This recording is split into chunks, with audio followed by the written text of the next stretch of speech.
CCL Kathara प्रक्षेत्र के सभागार में कथारा महाप्रबंधक हर्षद दातर के समक्ष झारखंड मुक्ति मोर्चा की बोकारो जिला अध्यक्ष हीरालाल मांझी की उपस्थिति में झारखंडी विस्थापितों का वार्ता की गई। वार्ता में स्थापितों की ओर से झारखंड मुक्ति मोर्चा बोकारो के जिला अध्यक्ष हीरालाल मांझी ने रैयतों की समस्या को कथारा महाप्रबंधक के समक्ष रखा।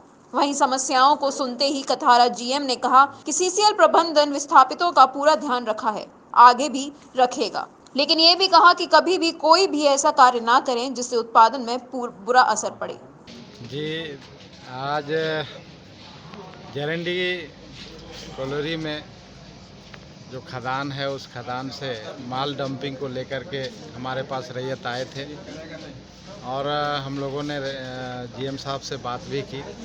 जिस तरह से जीएम का बात आया है, ये लग रहा है कि सीसीएल जो है हठधर्मी पर उतर आया है। वो चाहता है कि हमारा काम किसी तरह से हो और केंद्र सरकार निश्चित तौर से पूंजीपतियों की सरकार है, उसको गरीब लोगों से किसी तरह का कोई लेना देना नहीं है।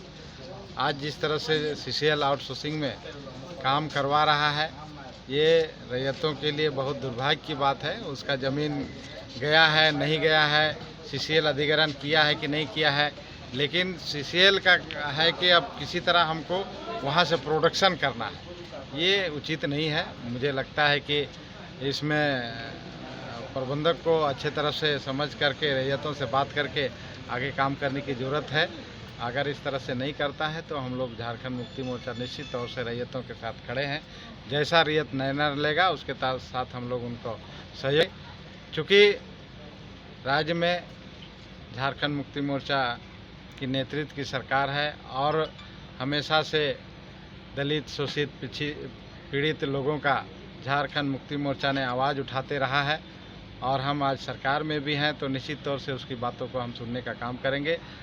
रैयतों के साथ हम लोग अन्याय नहीं होने देंगे। आउटसोर्सिंग कंपनी राज्य सरकार के निर्देशों का भी अवहेलना कर रही है, तब इस मामले को कैसे देखिए, राज्य सरकार के नियमों का तो पूरे सीसीएल भी अवहेलना कर रहा है। उसको किसी तरह का ना सीटीओ मिलता है, ना परमिशन मिलता है, ना पोल्यूशन मिलता है, फिर भी खनन करते जा रहा है। इस पर हम लोग सरकार अपना कार्रवाई कर भी रही है, लेकिन इसमें पार्टी भी बहुत गंभीर है। रैयतों के साथ अगर अन्याय होगा। वहीं हीरालाल मांझी ने पत्रकारों को संबोधित करते हुए कहा कि सीसीएल प्रबंधन ने मंशा देख ऐसा प्रतीत होता है कि सीसीएल प्रबंधन पूरी तरह हठधर्मिता पर उतर आई है। साथ ही कहा कि रैयतों के साथ हम लोग अन्याय नहीं होने देंगे। झारखंड मुक्ति मोर्चा रैयतों के साथ है। वहीं इस्लाम अंसारी ने कहा कि सीसीएल प्रबंधन को विस्थापितों का हक व अधिकार देना होगा, अन्यथा रैयतों की हक अधिकार के लिए चरणबद्ध तरीके से आंदोलन किया जाएगा। प्रातः दर्पण न्यूज के लिए बोकारो से विश्वकर्मा भारती की रिपोर्ट।